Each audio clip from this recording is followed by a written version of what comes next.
តោះថ្ងៃនេះនាំបងប្អូនមកមើលរបៀបលក់ដូរនៅខាងប្រទេសវៀតណាមបងប្អូនណានេះនៅក្នុងផ្សារគេអញ្ចឹងយើងដើរថតមើលទៅទស្សនវិជ្ជាលយមែនតើបងប្អូននៅខាងផ្សារគេមនុស្សច្រើនដូចប្រទេសចិនដែរបងប្អូនណាឥឡូវដល់កន្លែងគេជៀននំនេះខ្ញុំកាត់វីដេអូនេះដាក់នៅខាងមុខឲ្យបងប្អូនមើលបានខាងមុខបន្តិចសិនហើយចាំយើងតទៅមុខទៀតយើងនឹងប្រាប់ពីរបៀបដំណើរកំសាន្តទៅបងប្អូនណាអានេះយើងឲ្យជិះទូកយើងត្រូវជិះទូកអានេះក្នុងផ្សារខ្ញុំថតកាត់ដាក់ឲ្យបងប្អូនមើលគ្រឿងសមុទ្រគ្រឿងអីចឹងណាក្នុងផ្សារគេមានលក់ដូចតែខ្មែរយើងដែរទេបងប្អូនអញ្ចឹងយើងត្រូវជិះទូកទៅសិនព្រោះអីនៅកន្លែងនេះយើងដូចជាកោះចឹងបងប្អូនណាយើងជិះទូកត្រូវជិះទូកឥឡូវដល់ជុំគ្នាត្រូវជិះទូកទៅបងប្អូនអានេះគឺជិះជន់គេជិះទូកទៅជុំគ្នាហ្នឹងទូកបងប្អូនជាឧបប៉ុណ្ណាណៃនេះទៅឆ្លងទៅដូចមានដូចវាត្រូវមកខាងអញ្ចឹងបងប្អូនណាដូចកោះដូចអីចឹងឥឡូវត្រូវជិះទូកឆ្លងទៅអញ្ចឹងជិះឆ្ងាយដែរបងប្អូនណាជិះចូលប្រហែលជាកន្លះម៉ោងដែរអញ្ចឹងវីដេអូកាត់បងប្អូនណាឥឡូវជិតដល់ហើយនេះតាមផ្លូវទេសភាពស្អាតមែនតើបងប្អូនតាមផ្លូវទឹកនេះឥឡូវយើងមកដល់បងប្អូនមកដល់ផ្សារគេហ្នឹងដល់កន្លែងតំបន់គេលក់ដូរហ្នឹងបងប្អូនឥឡូវយើងមកមើលឆ្នេរកន្លែងនេសាទគេបន្តិចបងប្អូនថាមានអីខ្លះវាស្តៀងតែខ្មែរយើងដែរបងប្អូនព្រោះប្រទេសទៅជាប់ព្រំដែនយើងអញ្ចឹងបងប្អូនគាត់មានទៅច្រើនហើយសម្រាប់វីដេអូនេះចែកម្លែកបងប្អូនដែលគាត់អត់ទាន់បានមើលផ្សារនេះចូលហើយយើងចាប់ដើមចូលទៅបងប្អូនផ្លូវដើរទៅហើយទេសភាពថតមកជុំមើលបងប្អូនមើលស្អាតមួយយ៉ាងដែរបងប្អូនហើយមនុស្សច្រើនបងប្អូនលក់ដូរអីគឺដាច់អត់សូវវាលក្ខណៈថាមនុស្ស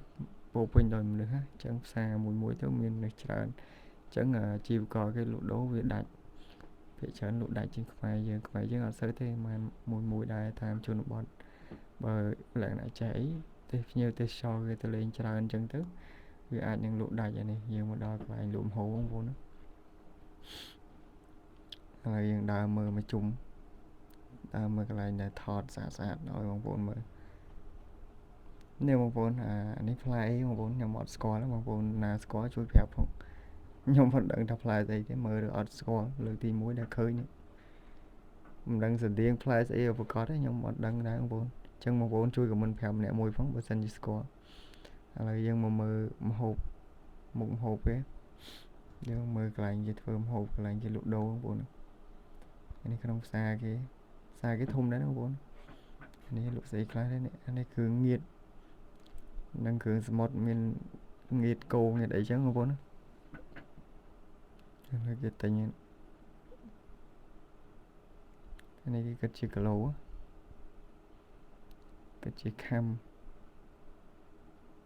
នឹងស្អីខ្លះទេបងប្អូនមើលទៅអានេះដូចសាច់មឹកបងប្អូនសាច់មឹកខ្ញុំឃើញពណ៌កាឈូនោះអត់ស្គាល់ទេអត់ដឹងអីទេបងប្អូន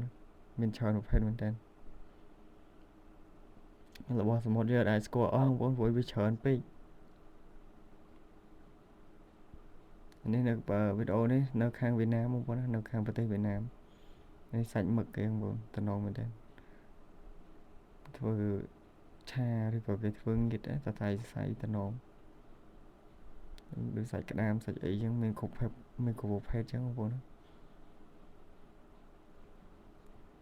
អានេះមកដល់នំខ្ញុំអត់ស្គាល់ដែរបងប្អូនអានេះនំអីបងប្អូនណាស្គាល់ហើយហៅនំនឹងឈ្មោះអីជួយខមមិនប្រាប់ម្នាក់មួយផងតំណងមកគេដែរប៉ុន្តែគេធ្វើភ្លាមហើយមិនសូវគ្រាន់តែគេនៅបងប្អូនមកគេពូតហើយគេដាក់ចៀនពូដាក់ចៀនចឹងនឹងមានស្នូលមានអីបើអត់មានទេសួរម្សៅរទេនេះហើយគេដាក់អំប៉ងភ្លាមហ្មងចឹងបើសិនជាបងប្អូនមើលដល់វីដេអូដល់នាទីនេះបងប្អូនជួយ Subscribe Channel ខ្ញុំម្នាក់មួយផងបងប្អូនហើយឲ្យភ្លក់នំគេមានទឹកជ្រលក់មានអីគេរបស់គេមួយសែតដែរ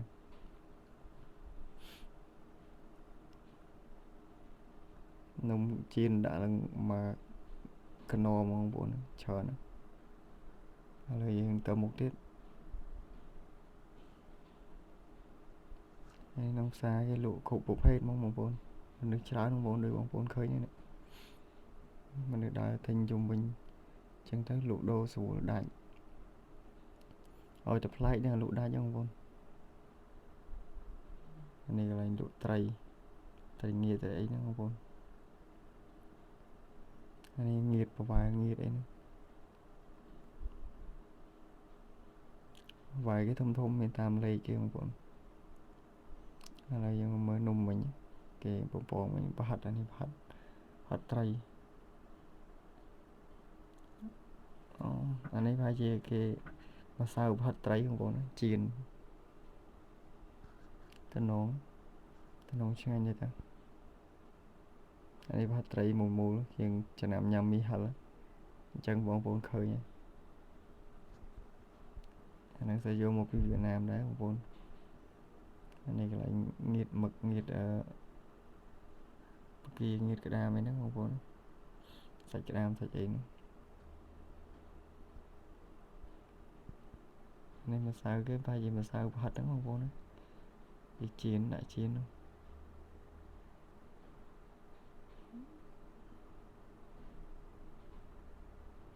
តំណងដែរដាក់ផ្លែឆ្អិនបងប្អូនឥឡូវយើងទៅមើលទៅមុខទៀតមាននឹងជនបរទេសមាននឹងជនជាតិវៀតណាមក៏ច្រើនជនបរទេសក៏ច្រើនដែរបងប្អូនគេដើរលេងប្រភេទបើផ្សារអញ្ចឹងឥឡូវយើងទៅមើលមុខម្ហូបតទៀតនេះគឺសមុទ្រគេទៅអូសចូលបងប្អូនអ្នកលក់ច្រើនមែនតើផ្សារជាប់គ្នាលក់ដូរពេញហ្មង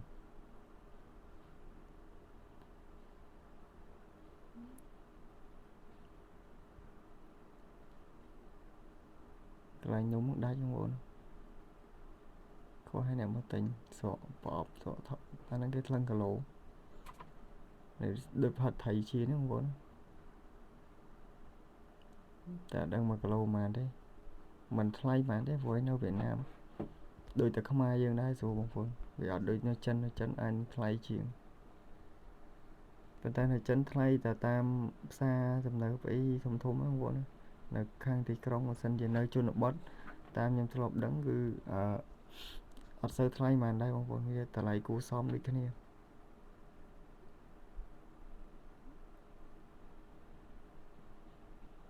អានេះកន្លែងខ្ញុំទៅទិញមនុស្សមកទិញច្រើនកន្លែងហ្នឹងនៅលក់ដាច់បងប្អូនកន្លែងលក់ប្រហិតចៀនមិញហ្នឹងហើយនឹងឯកន្លែងងៀតទៅសៃងៀតហ្នឹងអាហ្នឹងងៀតប្រវែលងៀតអីហ្នឹងងៀត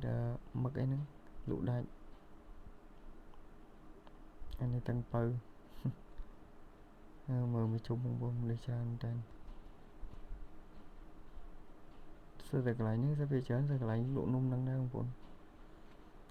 អាប្រហិតចៀនហ្នឹងគេលក់អាហ្នឹងដាច់ព្រោះគេចូលចិត្តឲ្យញ៉ាំប្រភេទចឹងនៅខាងវៀតណាមនេះលុយថោករបស់ទិញក៏រៀងថោកចឹងសុបាយដែរចាយដែរបងប្អូនអត់សូវចំណាយច្រើនទេបើសិនជាមកវៀតណាម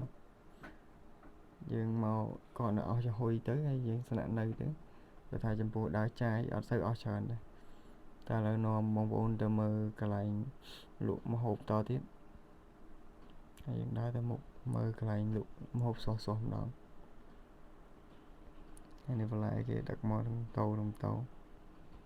ជាស្រ័យបងប្អូនណាស្អកកព្រោះផ្ដាសាយឈឺកហើយយើងមកដល់កន្លែងគេលក់គ្រឿងសមុទ្រស្រស់ថៃនេះស្តៀងថៃធូណាបងប្អូនតែអត់ដឹងហៅឈ្មោះថៃអីខ្ញុំអត់សូវស្គាល់តែក៏វាស្តៀងអានោះថៃរ៉ែនោះអាថៃរ៉ែនឹងស្គាល់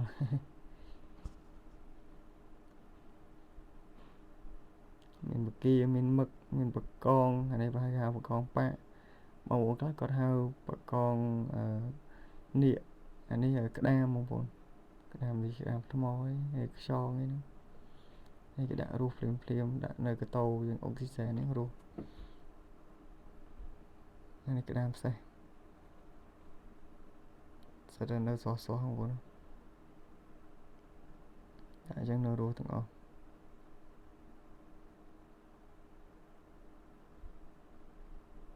គេនេះមឹកអូអានេះមឹកដូងបងប្អូនត្រូវអត់បងប្អូនមឹកដូងខ្ញុំមិនសូវស្គាល់មកដែរ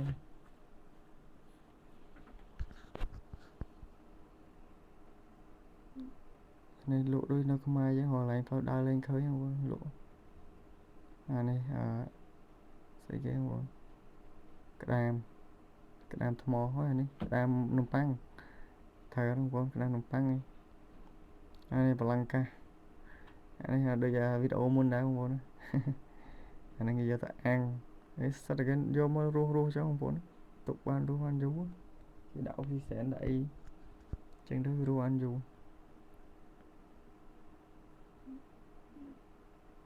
នេះគេទិញក្តាមសេះ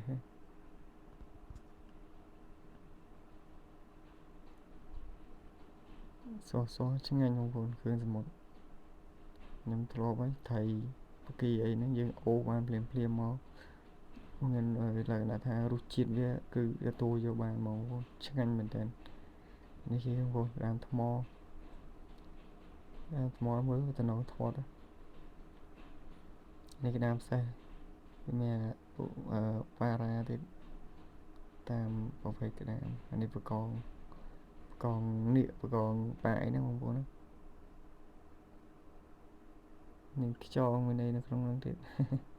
ខ្យងប៉ារ៉ាអត់សូវធំដែរបកងនេះប៉ុនក៏ដែរអាហ្នឹងមានប្រព័ន្ធប៉ុនផ្លូវទេបងប្អូនអាហ្នឹងកងនេះហ្នឹងធំ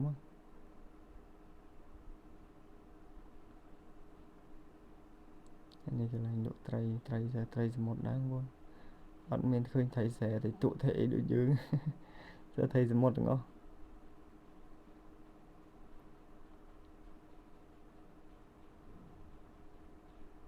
ចឹងវីដេអូហ្នឹងមានប៉ុណ្ណឹងបងប្អូនចាំជួបគ្នាវីដេអូក្រោយអរគុណច្រើនបងប្អូនជួយ like ជួយ share សោះបងប្អូនចូលចិត្ត